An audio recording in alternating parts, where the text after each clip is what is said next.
welcome to the Nerdiverse. Go ahead, sit and listen to the masters, the old heads, talk about what you love the most.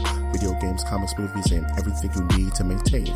We got the knowledge that's straight out the ether. Gonna need a drink and have to take a seat to expand your mind and listen to the speaker. Mike and the squad's gonna give you what you need. Please send in a question, come and get some answers, learn a couple lessons from the masters with the special guests. We got the Green Lanterns glowing on their chest. Yes, please sit back and relax, cause we're gonna hit you with them stone cold facts. And allow me to be the very first to welcome you to the masters of the Nerdiverse.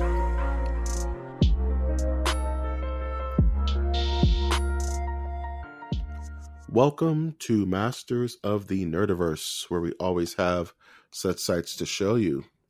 This carnival cruise of a podcast can be found on iTunes, Stitcher, Spreaker, SoundCloud, YouTube, iHeartRadio, and Google Play. I'm, of course, your host, Mike G. And with me, as always, is the co-host that is smoother than the butter that goes on toast, Winter Trash Monk the Thizzard. Yes, I'm the unlegitimate son of Billy D. Williams. Is that why you always smell like coat malt liquor, my dude? No, that's because I have a drinking problem. Okay, also inherited from my father. Okay. No, wow, I'm just kidding. That balances out right there. That makes sense. So, yeah, that makes sense. That's why I write, baby. Yeah, my name's Winter Trash Monk the Third. My handle's Trash Monk III. That's Trash Monk III! And I'm coming at you in the mountains of California. The mountains, dog. Do you have a mountain? Yeah. In the bunker, in the winter bunker. Do you have a pet grizzly bear named Cheeseburger, my dude? Yeah, of course. I haven't met it or trained it, but okay. It's out there. Okay, because I thought that just comes with being a mountain man. You get a pet. No. You get a pet. Red Man Chew, because what you get with being a mountain man, because no one can argue about the name of the company when you're in the mountains. Damn, that mountain life, dog. Mm-hmm. What kind of internet reception you get in the mountains, dog? Well, we have a gold package, which is like the middle of the road. That I think the highest I've gotten it was 22 Mbps. No, nice. What do you got? Like, my internet is garbage, dog. I don't even know. It's like, I think I have, I don't know. It's low. It's the worst. Well, it's not what I want. You're in the city. You're supposed to, I think what you're passing by that you have a more stable internet though. Cause do you think it's stable? Like a steady stream?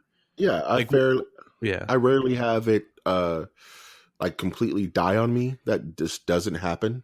So I will say that it just doesn't very often. Does it just die? It'll sync out, and I'll get bad reception sometimes, but for the most part, it's pretty on point, like Stacey Adams, as it were. You know what I mean? On point. That's the on point voice. Yeah. Oh, yeah. So my week has been very interesting. I got a message in email today that I guess I can pull it up real quick. Pull up the email. Yeah. I could have done this like a real professional before the episode. That's okay. Professional, yeah. This podcast? Get out of here, man. I'm eating a whole alcoholic watermelon right now as we speak, Doug. So I submitted a script to this thing called Madcap Quirky Voices Anthology Adventures, and they're doing a series on dystopian future. They're like, oh, well, maybe I can send something. They just want 15-minute max scripts, and I got chosen. Yeah, when it's in there, dog. I'll she wants me to send my PayPal link over, and I'll be getting 10. It's either euros or pounds. Man, just be careful with stuff like that. make sure that it's not ran by like an African prince or something, my man. You know what I'm saying? I'm sure. Don't you poo-poo my dreams. I'm not poo-pooing your dreams, bro, but I'm just trying to protect your pockets. She's real. You know it's real. It's real to me, damn it. Yeah.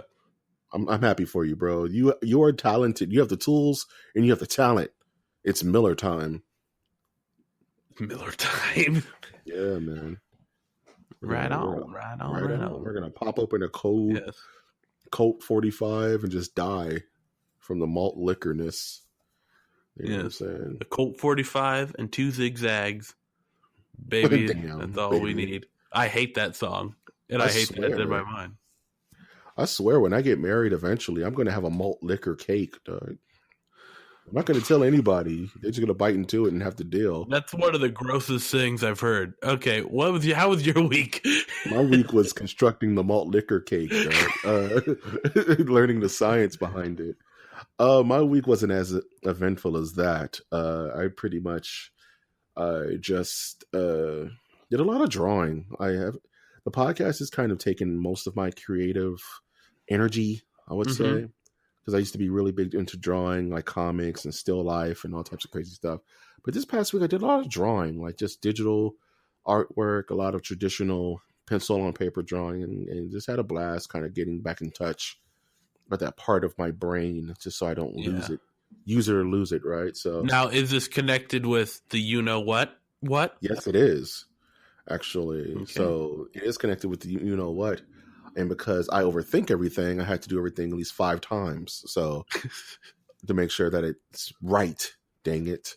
But yeah, I just did a lot of artwork. There's no games being played, both figuratively and physically, because there's nothing out right now that I want to play other than Smash.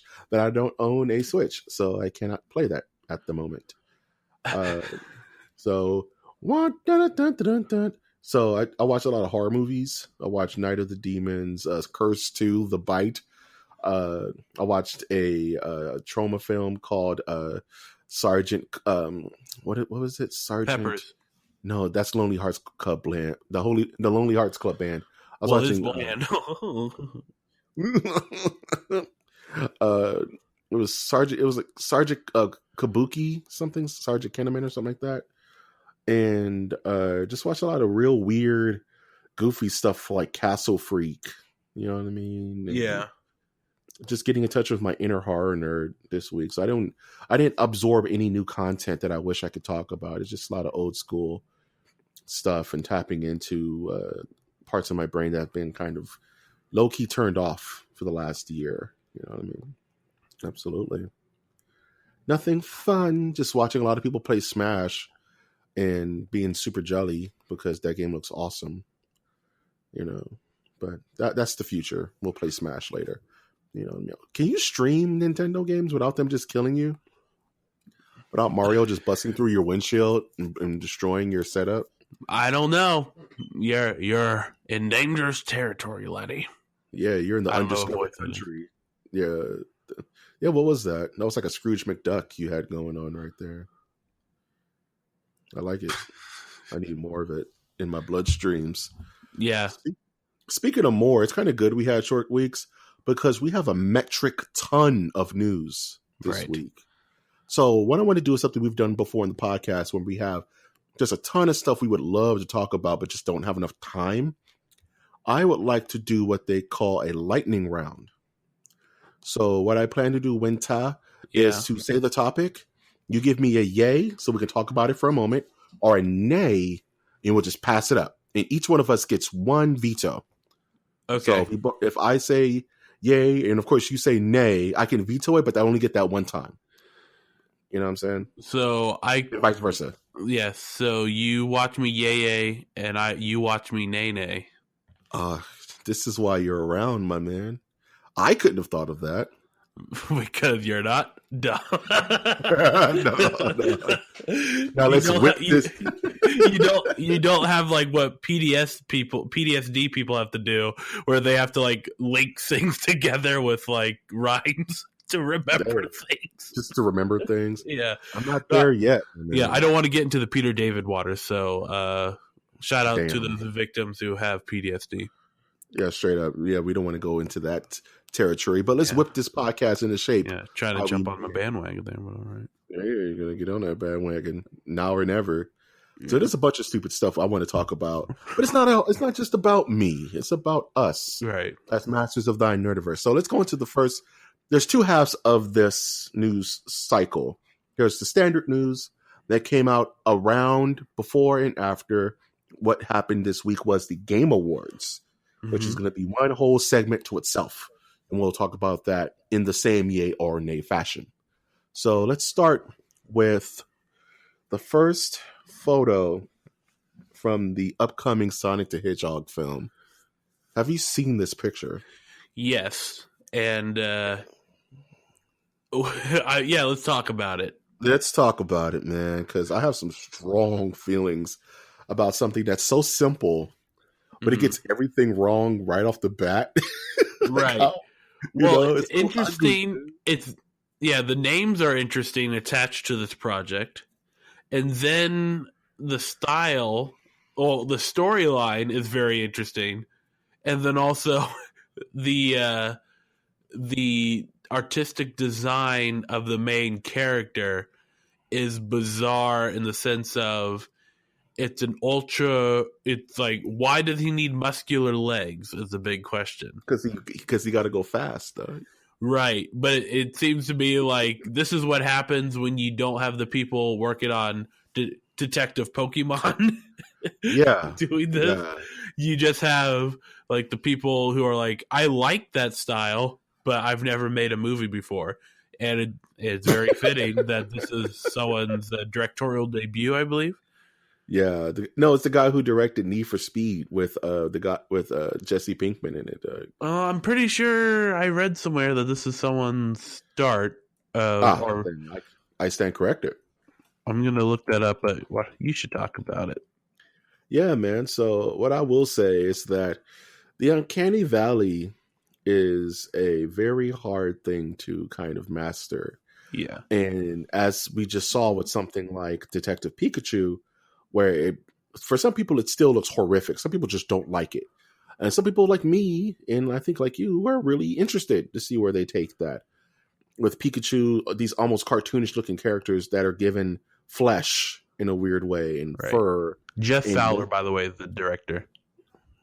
Has he directed anything before this? The only thing that he was connected with was the animation research and development of Where the Wild Things Are. Oh, okay. So he has some clout in the business. This is just his directorial debut. Yes. Good. And it's by the producers of the Fast and Furious. Okay, that's where the connection is. Okay, then I do stand corrected. I don't know, man. This looks horrifying. It just from the shadow, it reminds me of like, it reminds me of the Garbage Pail Kids movie, where it's just, how have we gone so far in graphics and computer animation and stuff like this? They just still can't kind of get right because too many. I think they overthink it. Yeah. You know I think it's going to look good, but it's going to be like you said. I don't know if it kind of goes into the realm of Uncanny Valley because I think that's more about like human computer design, and you're already going off the deep end with anthropomorphic hedgehog. Yeah, but what I am interested in is you have Ben Schwartz, who is not a muscular dude, voicing Sonic the Hedgehog, but you have like I do. What's that thing that a lot of people are doing in the gym? Not working out. The selfies. No, it's like they like push a tire around the room. Oh yeah. What's that called? I know what you're talking about.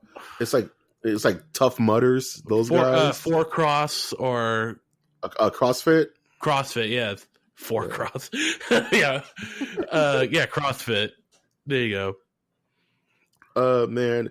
Well, Schwartz has a voice like Sonic because if you've heard Sonic talk, he has like this weird 90s surfer dude. Like, hey guys, I'm Sonic. I have a very bad Sonic.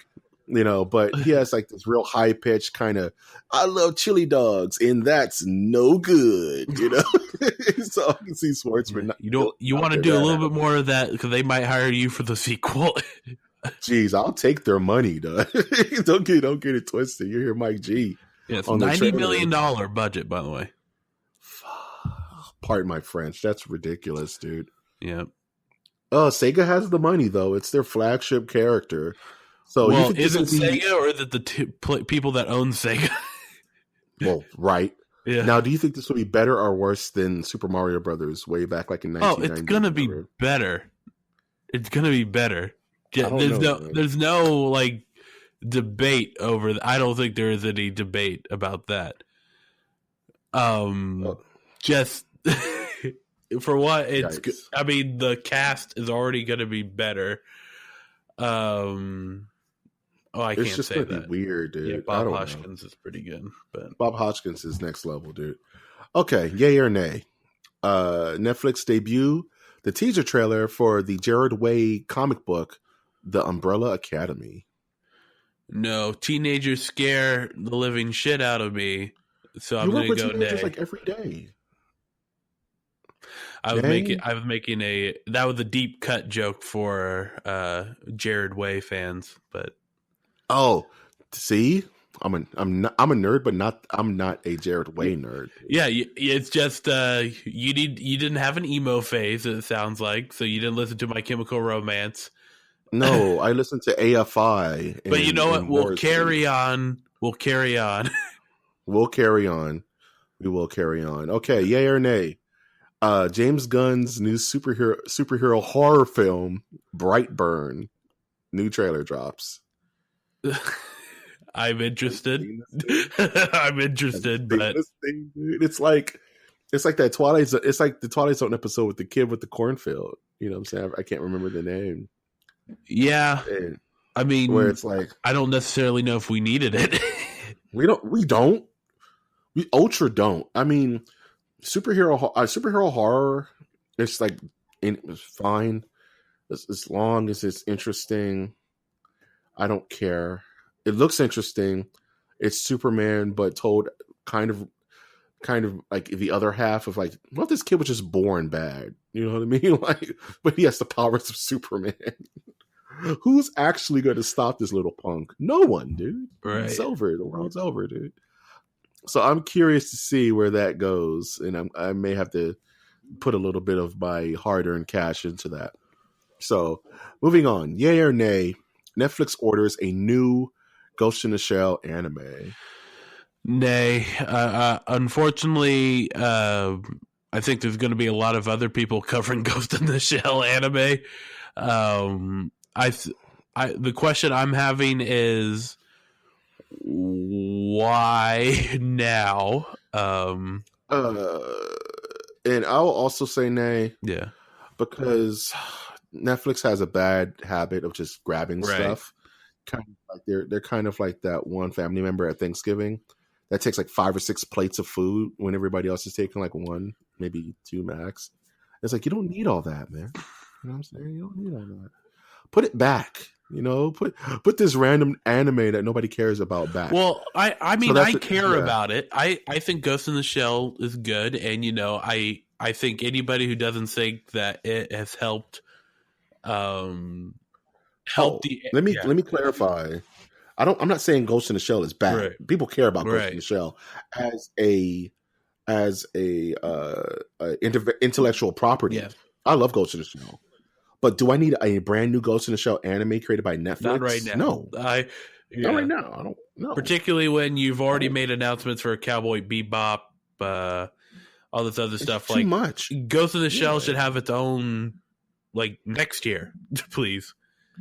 Let Ghost in the Shell be made in Japan in awesome from Funhouse, or dare I say, the guys who make like the Gurren Lagann, Kill la Kill people, or whoever, other than Netflix. And I don't know know. I mean, Netflix has done Castlevania good, but But yeah, that's not Castlevania was a video game. It's not necessarily anime. But like their Godzilla was horrible. Like I did not like the Godzilla anime. right, but didn't they do it in like an anime style? I would have to watch it again. Yeah, it's very anime style, kind of like Avatar: The Last Airbender. Is you know what I'm saying? Like it's full anime. Yeah. You know what I mean? Okay, something that we have to address, otherwise we won't be a nerd podcast, quote unquote, is the Avengers trailer for Avengers finally named Endgame. Did you watch this trailer? I did. And I went, well, who's going to live? And by the way, they've already announced the director for Doctor Strange 2.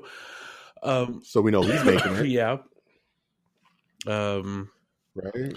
They've already already released photos of whoever plays Pepper Potts and the what's the name of her character? The Iron Man? Her armored character's name Rescue. Ironess? No, Ironing Board? The best Iron Man female name ever is literally female. No, there's no way. Oh, you're blowing my mind. No. Do you know Riri Williams? There was a new Iron Man.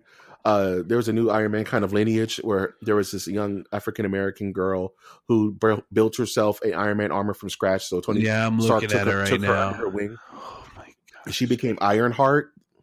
Her name for a split second was going to be female. And I was like, that is so dope. Like, that's so dope on so many different levels. That I was like, you should have stuck with your guns and named her that. Too real, dude. For those who don't get the joke, science it up. Don't click on images. Okay, let's move on from that. Moving on. What I will say about the Avengers trailer is that it gives you just enough of what you need to see. It doesn't blow out the storyline. It pretty much gives you a mission statement. Which is, this is the aftermath. They have a plan, but we don't know what the hell it is. Yeah. And it has to work, quote unquote. And also two things. Right? I liked someone's review saying on Film House podcast talking about how this what was it? This was a good example of like a trailer telling you a lot, but then also telling you nothing at the same time. Yes, that's what I was trying to say. Yeah, that it doesn't give you an ounce of story. It doesn't really give you anything. Right.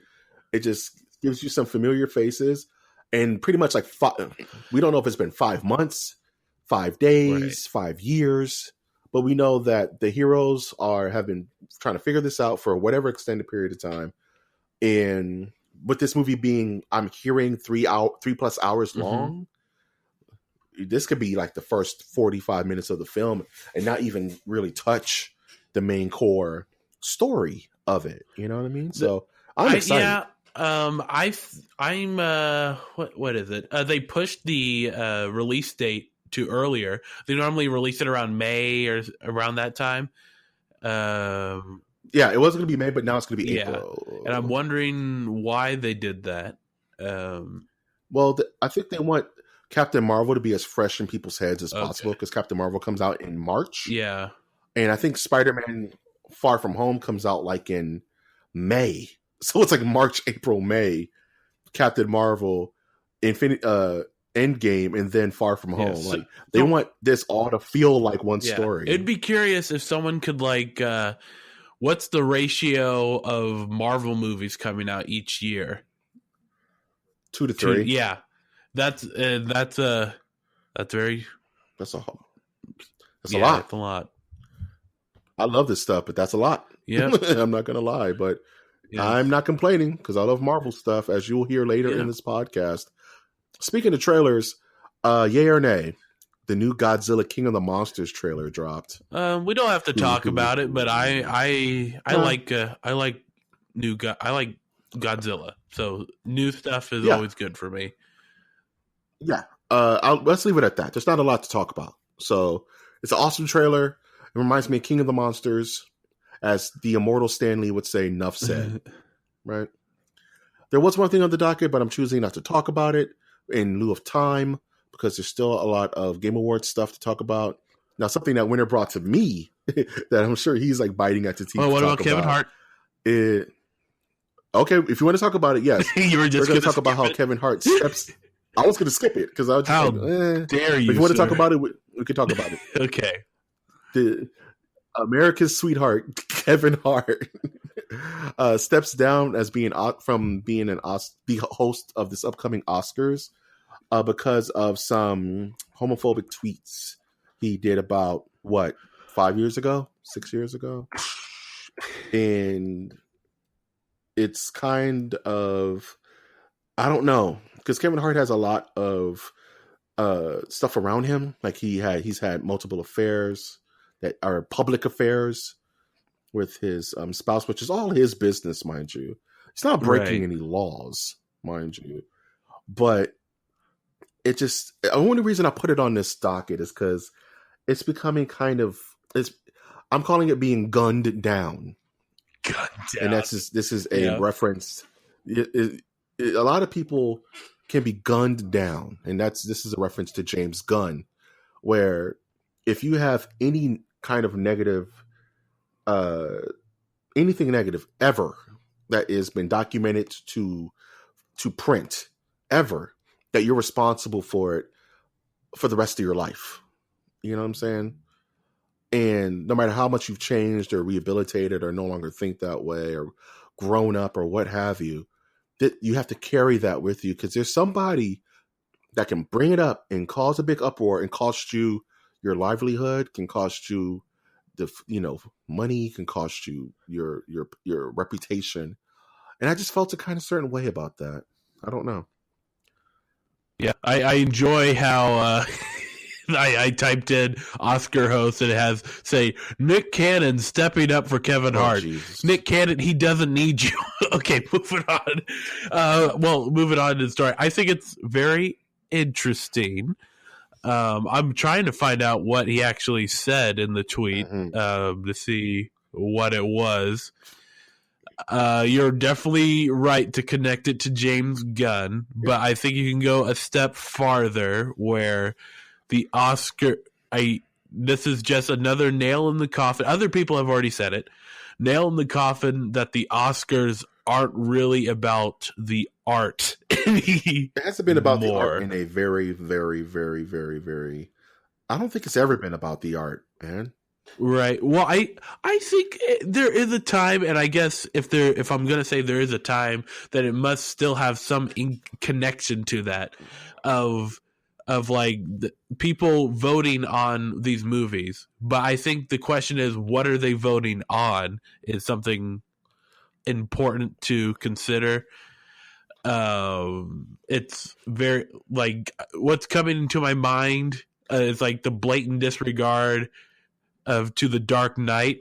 We don't have to go down that road really to make the point, but that is interesting that Dark Knight was a very popular film that was beautiful, but they only gave like Heath Ledger the nod that year because he died. Yeah.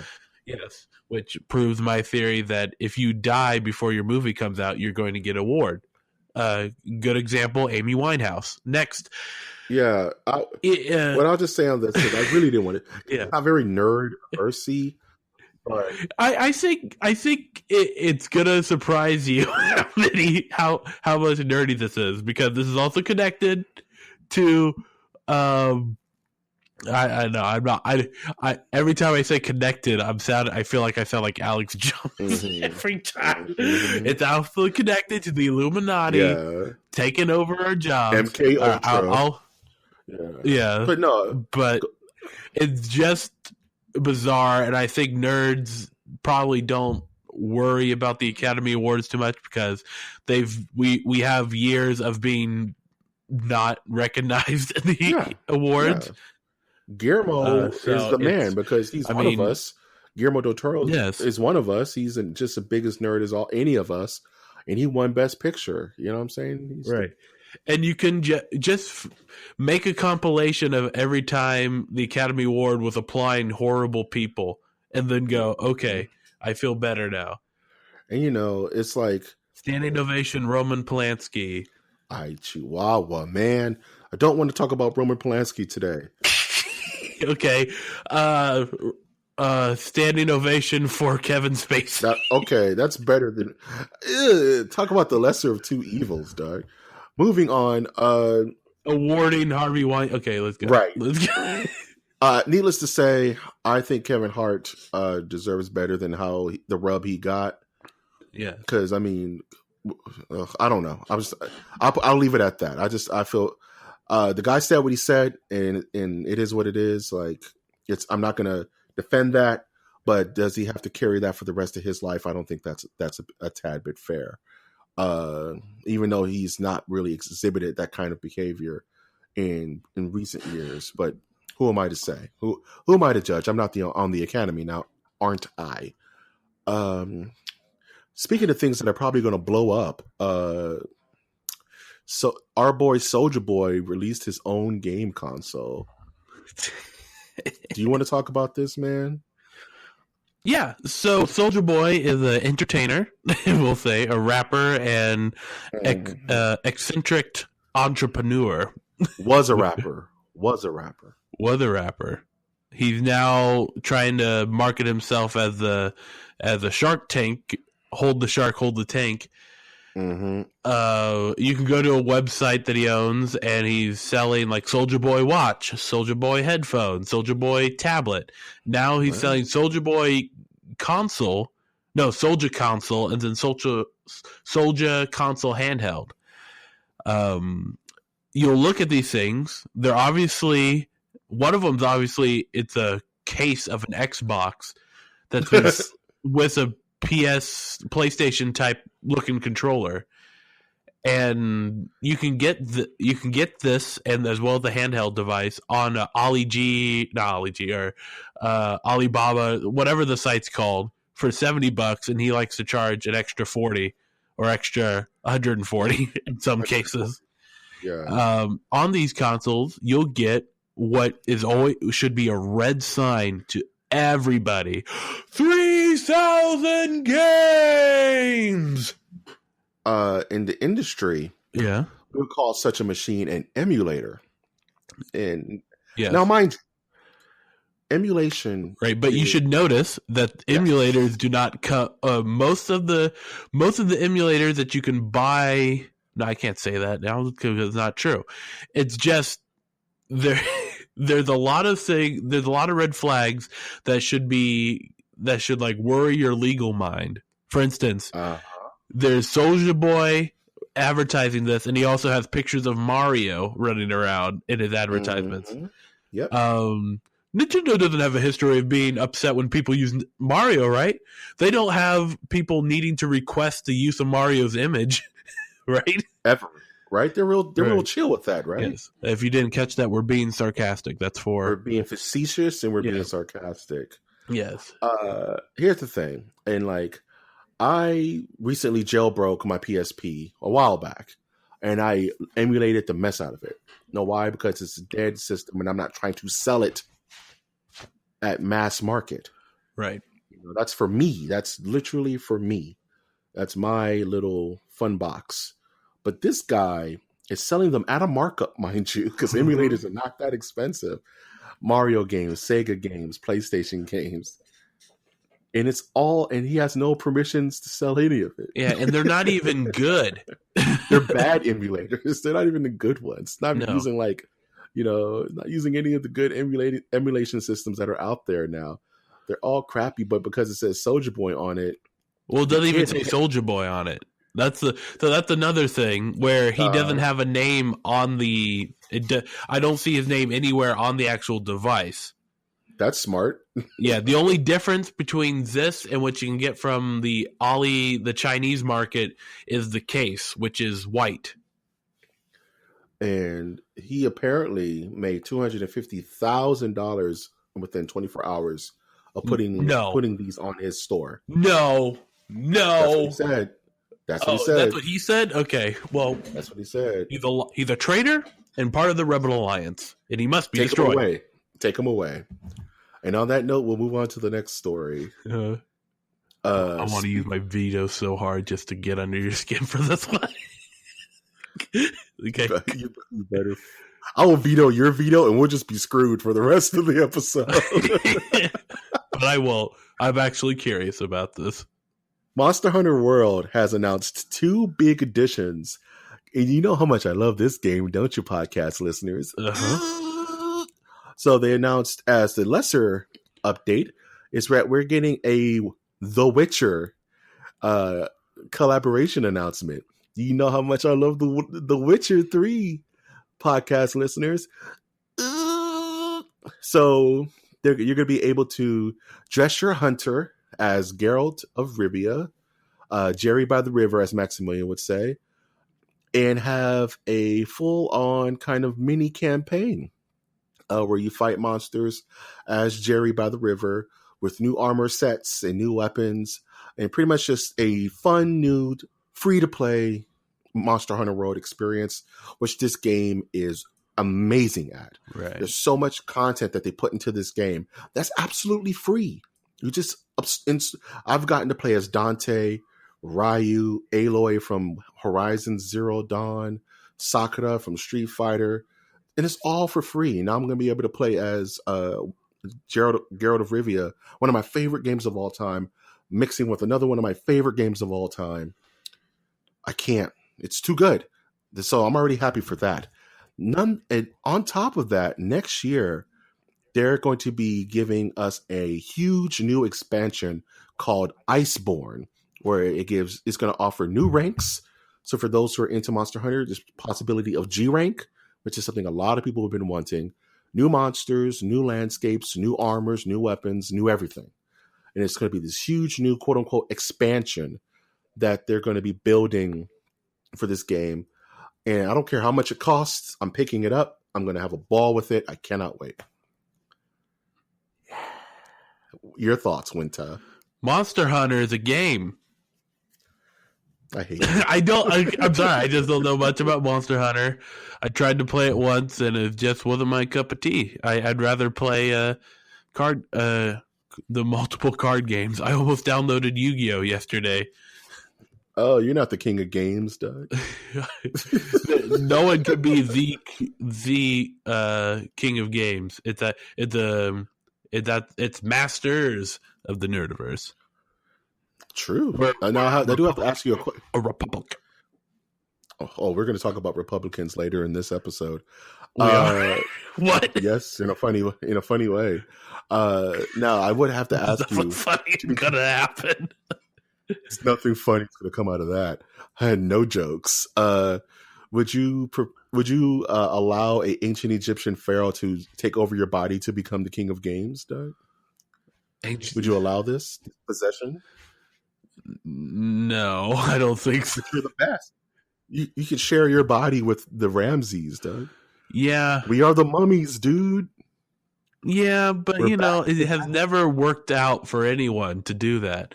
Brendan Fraser would polish off his guns, and he was like, "Come after time to get the mummies." Say that again. Time to get the mummies.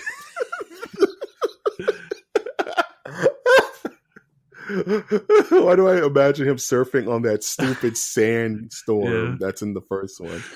Oh, that's dumb. Okay, get down. Get down. Go higher. Okay, we got to move on because I'm just not going to stop laughing about time to get the mummies. That's burnt. Okay, so we're going to talk about the Game Awards. Did you happen to watch this winner by any chance? Any of it? I watched a compilation of the trailers for it. Cool. So about the Game Awards themselves, I do want to bring up 2 things before we go into the actual quote unquote news of it. Okay. One, congratulations to God of War for winning Best Game of the Year.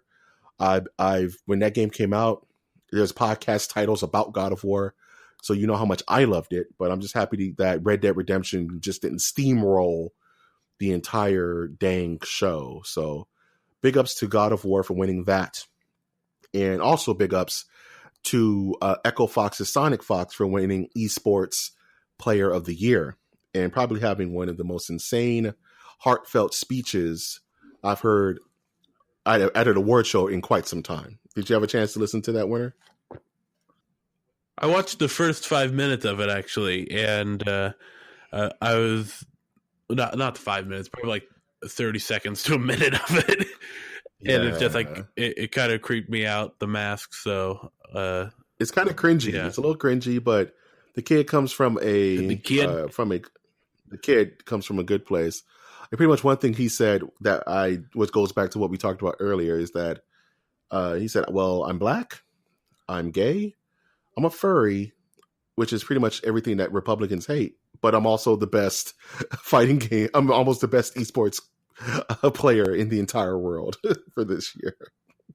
So deal with it. That's pretty much what he said on stage. Ooh, little gutsy Street Fighter boy. And what's funny is that all these Republican players have gotten really mad and coming at him yes. Don't isolate us, man. Like, what do you have a problem with? He's like, first of all, you guys can do something that I won't say on this podcast. My grits. He said pretty much, kiss my grits, pretty much. And then they started to try to gun him down. They're looking at old tweets and stuff like that, right? And Sonic responded back it's so funny to see these guys try to find something on me so hard, knowing that I have no dirt whatsoever. Keep searching, losers. He's so clean on Twitter that people are super mad because they don't have anything they can pull up to a character snipe him. So people are bringing up oh, he made fun of this one girl getting hit. He was like, it was at a Street Fighter tournament, idiot. She was playing Chun-Li. We laugh at everyone who gets hit in the game. Try harder. It's so good. So big ups to Sonic Fox for being the damn man. So, all right, let's get into this Game Awards news. This will also be a yay or nay kind of situation. I've cherry picked the articles to which I think are interesting. Okay. So there's a lot more. There's a lot other announcements at the show that you can find on your own if you like, but these are the ones I figure we can talk about or not talk about depending on your verdict. So Far Cry New Dawn is a post-apocalyptic sequel to Far Cry 5. Yay or nay? I want to go nay on this, to be honest with you, but in my response to a nay, I have to explain that there hasn't been enough time from Far Cry 5 to warrant Far Cry New Dawn, and the reason why, and it's a sequel, so I don't know, I don't like it. It stinks. Fair enough, and I'll say something short that. I echo your sentiment that it's not Far Cry 6, right? Right. It's a sequel to 5, which I can almost respect, but these games are being churned out so fast that it doesn't give you time to miss DLC to me. That's why I think Far Cry New Dawn sounds like it's a DLC that they're trying to get as its own game. I didn't read, but it's bizarre to me. Yeah. I'm not feeling it either, so I'm not going to buy it. But then again, Far Cry games aren't really my cup of tea. Yeah. But we'll see. From the makers of Pyre and Transistor comes Hades, a new isometric roguelike from the developers over at Supergiant Games. Yeah or nay? We can skip this one too, because I don't think the game itself is what's interesting. I think what's more interesting is that's being released on Epic's Game Store, which is releasing a lot of stuff apparently. Yeah, I looked at the gameplay. I'm like, okay, this is cool, but it's not my cup of tea. We will say. Okay, and to be honest, guys, I'm a fake Supergiant Games fan because I only like their soundtracks and their music. I love Transistor's soundtrack. I love Pyre's soundtrack. I love Bastion's soundtrack. So I'm really interested to see what kind of music comes out of this game. Right. That's all. That's it. Not really gameplay. I just want to hear the music. I love adding it to my my Spotify playlist. Next, Marvel Ultimate Alliance 3 is announced as a Switch exclusive. Yay or nay? Veto would be what I would say if I was rude. Marvel Ultimate Alliance 3 sounds pretty dope, actually. I remember playing that several, like the second one, Mm-hmm. or what? I can't. Yeah, a while ago, long time ago, and then the second one where, like, you go into there's like a certain scene in the game where you have to sacrifice one of the heroes I that you think have in so. your I think team. that's Yeah. Alliance 2, where it had like more realistic graphics. Okay. Yeah. Yeah. Yeah, and that hero was like canceled out through the rest of the Mm-hmm. game. Gave And I'm like, good. I only equip heroes with guns. man, Yeah. So Deadpool. Deadpool, Punisher, Yeah. Domino. But Yep.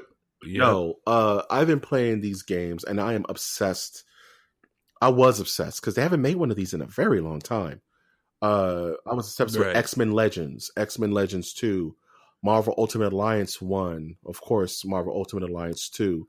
And I love these games like on Xbox 360. You know what I'm saying? I used to play it a lot on those Mm-hmm. and on PlayStation 2 and fun games. So when I heard this come out, it's like another reason to buy a Switch, right? It's just this console is really impressing me. I don't own one, mind you, for all discretion, Yes. but I really want I like one. how one person. Yeah. I like how one person put it where it's not the king.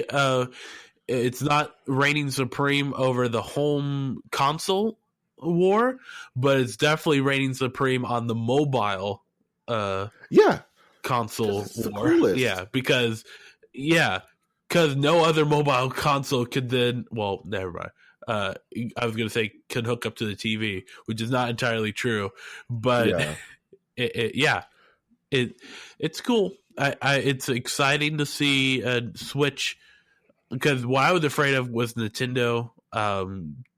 Sometimes I didn't like the series of games that were out for the Wii. Yeah, I didn't buy the Wii or the Wii U. Yeah, I haven't bought a Nintendo system. yeah, but this is like, Yeah. This is like back to like Nintendo could actually have games that are cool, right? Or like not cool, but I don't have to choose between.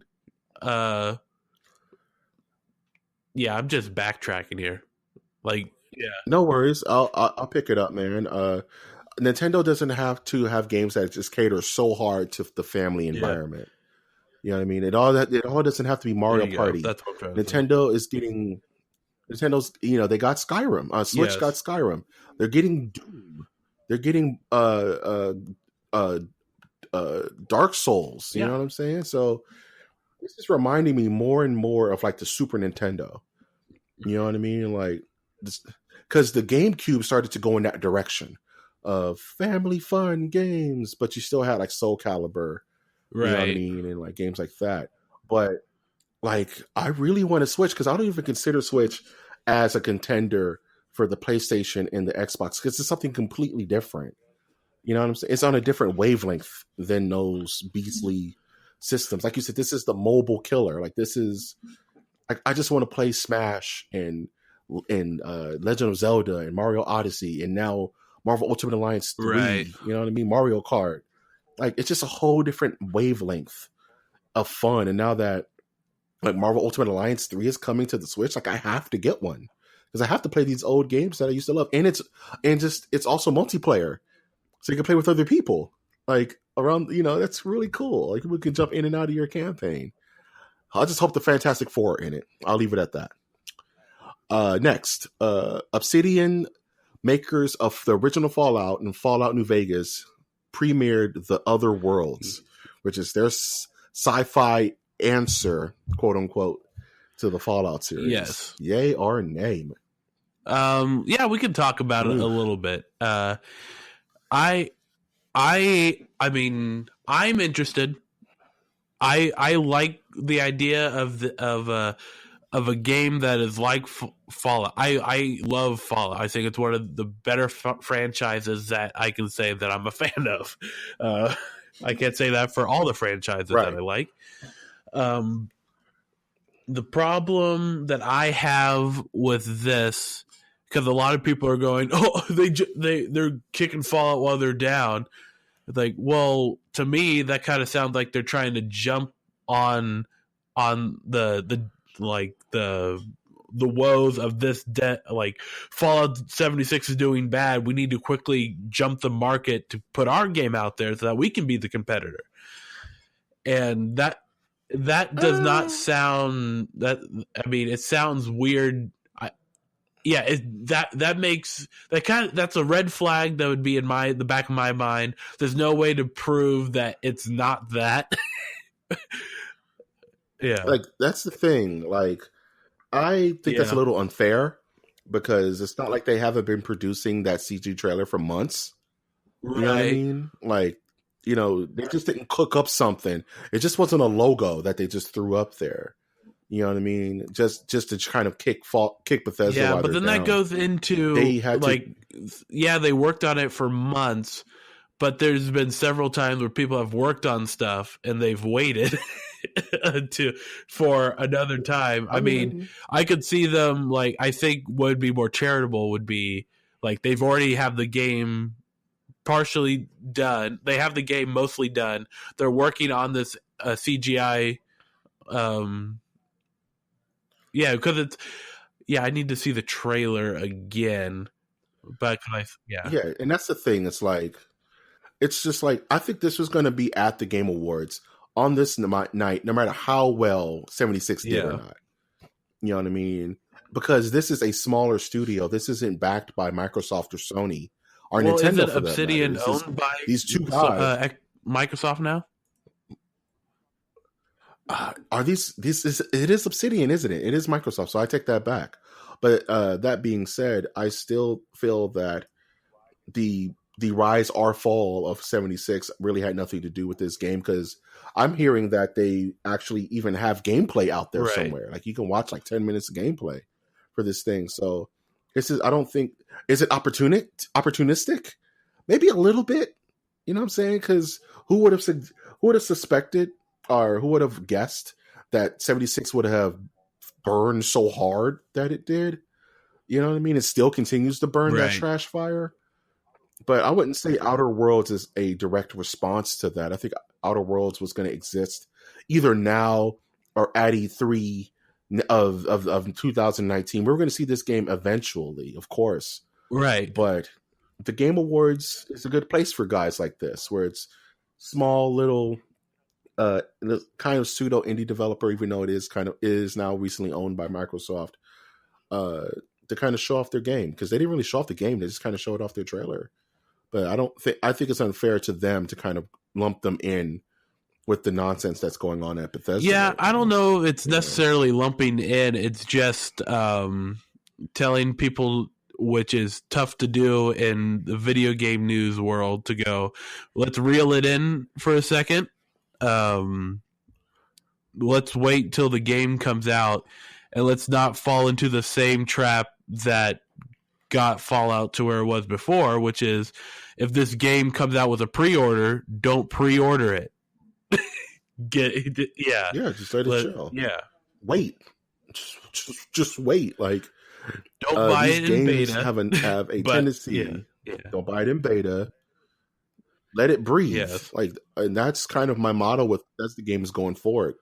You don't want to be a first adapter to a Bethesda game because it's gonna be buggy as hell. And you don't want to have to deal with that irritation.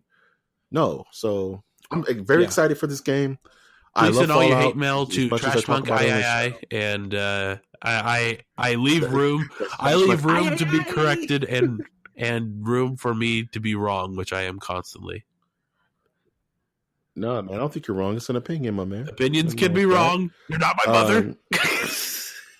You're not my mother.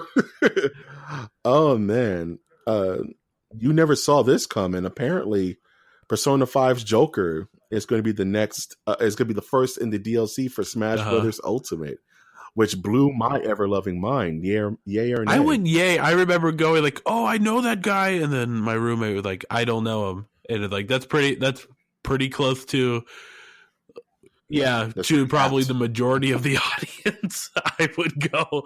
I don't know if it's really feast or famine. It's either you're really stoked about it or you're not. Same thing for like when you mean Negan's gonna be in Tekken. Yeah, right. you're either stoked about it or you have no idea who this character is Right. and don't care, right? And what excites me more about the character, because I didn't play Persona 5, but is the precedent it sets. And that the chairman of Nintendo was saying that this opens the door not just for Nintendo characters, but for any character. Like all of the downloadable characters are going to be guest characters. So it could be anyone. It could be Laura Croft. It could be the Doom Slayer from Doom. It could be Tony Hawk. We don't know. You know what I'm saying? It could be anybody. You know. So I think that's very exciting. Now I think we've talked about this in the past. But what are your thoughts about? Do you think that they put a lot of thought in guest, like when you're watching tournaments of like Super Smash or Tekken or other fighting games where they have like bizarre guest characters, do you see a lot of people playing them, or is there like known flaws in these guest characters to where they're fun to look at, fun to play, but in like a real competition wise, they never go for them? What? Hey, at Evo this year, 2 Bayonettas, 1 Evo. True. You know, in Smash 4. You know what I mean? I think guest characters is very having a guest character in your game is a lot of responsibility to give. So I think they take extra care with guest characters to make them right, especially Smash. Because with guest characters in Smash, you're not just getting the character, you're getting a fully fledged out stage. You're getting a lot of like little accoutrement with the character. You're getting all their music remixed and all that cool stuff. So kind of like Noctis from Final Fantasy and Tekken 7. You know, there's a lot of love they put into those characters. Like Geralt from, you know, Geralt of Rivia is in Soul Calibur 6, and he's just a ball to play. He's Sonic Fox uses Geralt of Rivia in Soul Calibur tournaments. You know what I mean? So I think that the actual guest characters get a bit more of a rub from the game developer, because it's like, you know what I mean? It's like being invited to someone else's house. You have to be on your best behavior, you know, otherwise, you know what I mean? So it's like, we got to get this character 100% right. They got to feel 100% familiar, but also be new. It seems like a very stressful situation. You know what I'm saying? So I'm going to nay this next one, but I don't, you know, if you want to talk about it, that's cool. Which is Crash Team Racing's getting a remaster. Veto it, boot it, get it out. Get it out of my sight. Get out. Let's see. After that, do you want to talk about BioWare teasing a new Dragon Age game? Cool. I know, right? Yeah. Never was a fan of the series. Me neither. Like, and nothing against it. I'm hearing it's a really good game. You know what I'm saying? Fine. I hope BioWare does something right within the next 5-10 years. Yeah. You know what I mean? Because I honestly have no faith in Anthem. You know what I mean? Like, I want to have faith in Anthem. Yeah, I think Anthem is gonna draw an audience. There's gonna be people who are tired of Destiny 2 by then. They're gonna want Destiny 2.5. Then you got Anthem. Yeah. And going back to a recent to another to something we just talked about, Marvel Ultimate Alliance 3, because this is what I think a lot of RPG games are missing. And it's a mechanic that's been around for a while. You see it in Divinity Original Sin 1 and 2, and Neverwinter Nights, which is you have the ability to create your own adventures. Well, Obsidian's super good at that, because really, New Vegas was very heavy in create an adventure, not a character, mind you. Right. Create the adventure. It modes around you depending on your decisions. You know what I mean? Right. But I'm talking about how, like, Neverwinter Nights, they had like a big old list of, these are different like adventures that people have made. You download them and then you play your character in them. And there's like crazy like replicas of old school D&D modules that they made into the Neverwinter Night game, and then you just run it. So it removes the need for a dungeon master. You just play this game, a dungeon master or a game master. In case you nerds don't know about D&D, you're going to learn soon enough, right? So I've always enjoyed that. I didn't realize Divinity Original Sin had that until recently, and I feel like an idiot that I didn't buy it when it was on sale. I think Marvel Ultimate Alliance or like games like that should be looking at that as something added, because it would be hard to do like competitive, like multiplayer. I think for Alliance where you're like against each other, and there's such a room that could be used. Like there's hardly any addition that you need to add to the game. You just need to add like a map maker, a few areas to type in text, and boom, you got yourself. Like, yeah, okay. I've said my piece. I've embarrassed myself. I'm going to take these pants back to the pants store. Speaking of things that won't be embarrassing, Psychonauts 2 full reveal trailer. Yay or nay? I didn't play the first one, but I know it. A lot of people like it. I'm always gonna like obscure games, and it's not entirely obscure because there's a lot of people that know about it, but it's not another Call of Duty. Thank you. Right? It's a quirky little game that has a huge history, and a lot of people dig it. So it's a fun, and it's going to be like a cool little platformer, kind of like Ratchet and Clank, I think, with a fun story. I'm down. You know what I'm saying? I don't know if I'll pay $60 for it, my man, but you know, it's probably going to hit my my external hard drive at some point. You know what I'm saying? Yeah. And the last story of the night, which cannot be vetoed, I refuse to accept this veto, is the announcement for Mortal Kombat. Yeah, it looks sick.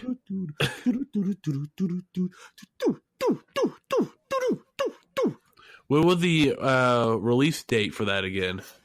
Freaking April 23rd, dude. What? It comes out like in 5 months. It's like coming out like early next year.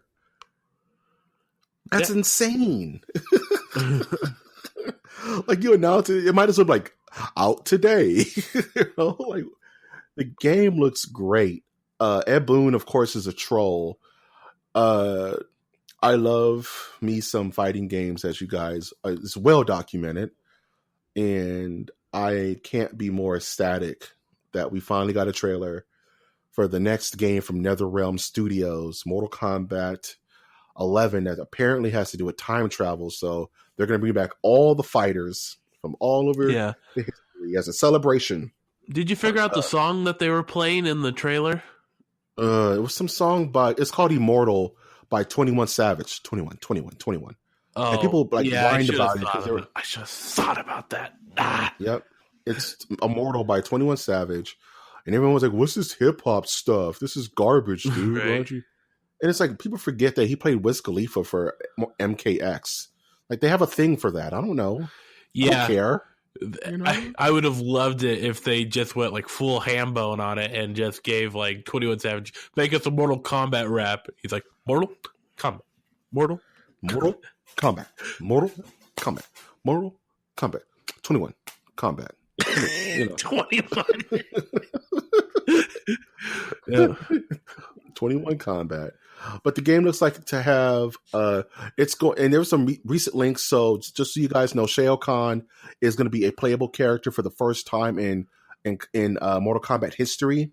That he's going to be playing a playable character that doesn't have to be like jerry rigged or game genied to play as. So Shao Kahn is going to be on the roster, which is huge. That's never happened before in Mortal Kombat games, I don't believe.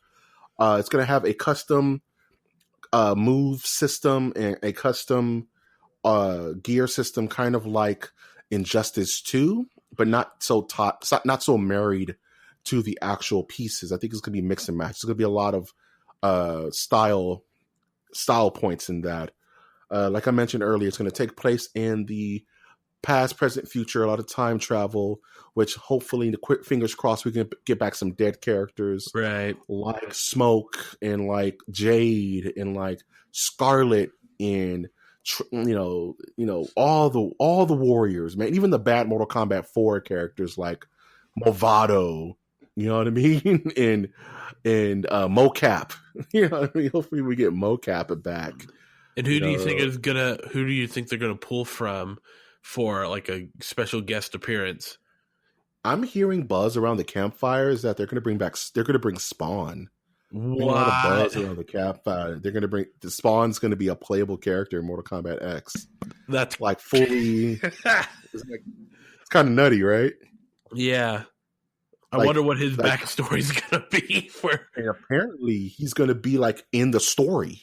Like the storyline, like Spawn is going to be talking to Johnny Cage or something. Who's your source?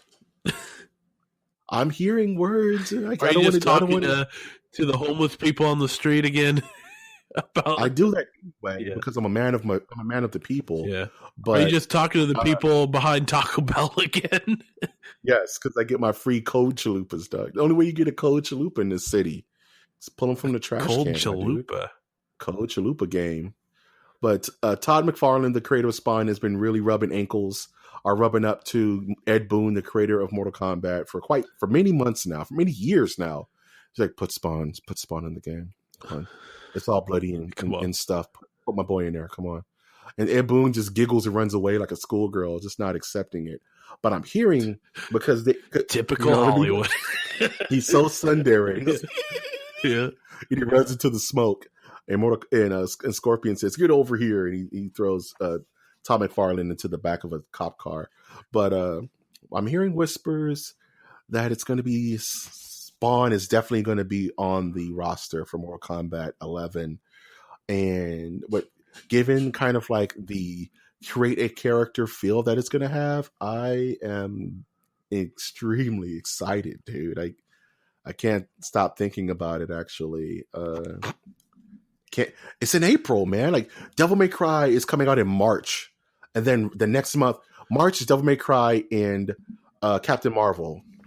April is Affinity, Endgame and Mortal Kombat, dude. It's gonna be such a cool start to 2019. I'm super excited. Yeah, or you can get excited for you could probably veto this the MMO that was announced during the Game Awards called Atlas. By the people who brought you Project Arc. Talk about it. If you want to talk about it. I don't know much about it. Talk about it, dude. Yeah, I just know it has pirates and there's dragons around and there's custom ship building. Someone said that it looked like garbage. I'm like, well, yeah, it's true. It's true. Graphics-wise. But I think the reason why it looks like garbage is because they're putting everything in the fact that there's going to be 40,000 people on a server. And so it's not going to run like people don't get it, do they? They don't get that. The more you do that, the more you have to sacrifice on certain things. And essentially, what it made it sound like is like there's not going to be you choose which server you're going to be on.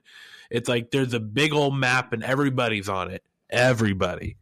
And once you go down I want to go to this island that's all ice.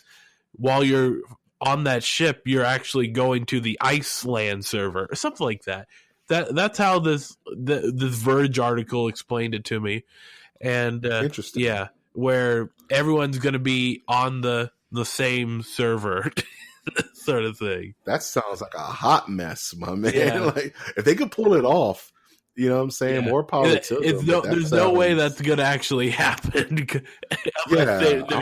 They're only expecting to have 40,000 players. But they're trying to maximize the idea that there's going to be a lot of people running around. Well, sleepy cast. More power to them. That sounds like a gargantuan feat, my man. I don't know, dude. But more, you got to, and that's why it doesn't look like The Last of Us 2, people, Right. because you can't. It's an You got MMO. It's an MMO. It's an And you MMO gotta have that a balance. yeah. It's an MMO that you go into first person, you can go to third person, you can go into ship mode, and they need to make it all look like not crummy. And not choppy. Yeah. It has to run smoothly with 40,000 people on one server. Right. That's insane, dude. Project Arc. Project Arc, get hype. Get hype. Overall, it was a good game show for this year. Congrats to all the winners. Congrats to all the nominees. Spider-Man got snubbed, didn't win one award. I feel bad for that. But Red Dead Redemption 2, man. It's a Rockstar year. What are you gonna do? Oh, good. So, what are you looking forward to? Well, I heard that there's another award show coming on that's pure garbage. Gamer Choice Awards. Yeah, like it's supposedly owned by CBS. It's like and Ninja is there, but you know who opened up the awards? Kiss. Because you know what, that's what the kids like. So that's what the kids like. Yeah, I just want to see that go down.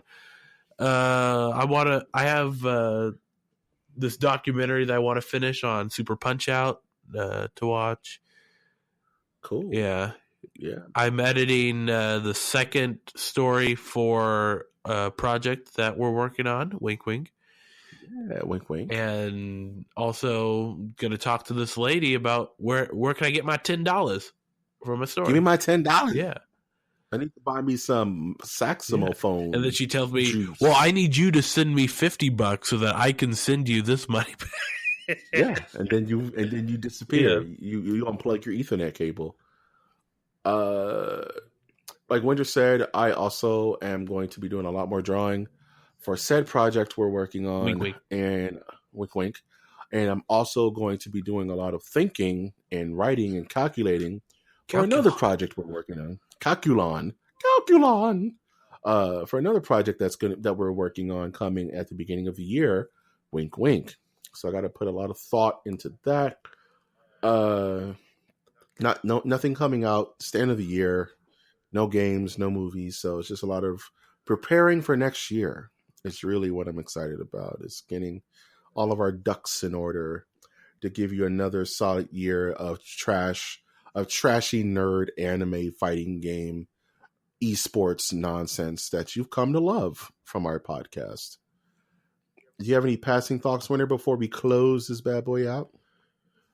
Yeah, check me out on Instagram and Twitter at TrashMug III. That's TrashMug III. And Rico Suave. So deuce. Yeah. Is that from your era? Rico Suave. What do you mean my era? Yes, it is. But what do you mean my era? All right. I'm offended. I was wondering if you're just going to let that slide. No, I was super not. Because what do you kids know about Ae, da, Rico? Ae, da, Suave. I just know that from the I Love the 80s or I Love the 90s VH1 series that I would just burn my brain with. Okay, yeah, let's close it. You're making me feel old, man. You're making me feel old. Because I lived that in a weird way. I existed, and I cognitively remember it. Yeah.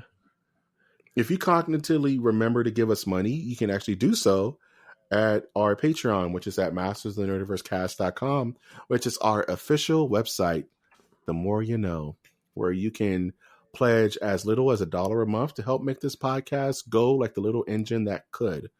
But if you wanted to support our podcast non-monetarily, you can absolutely do so by liking our posts, by commenting on our episodes, and by subscribing to our channel.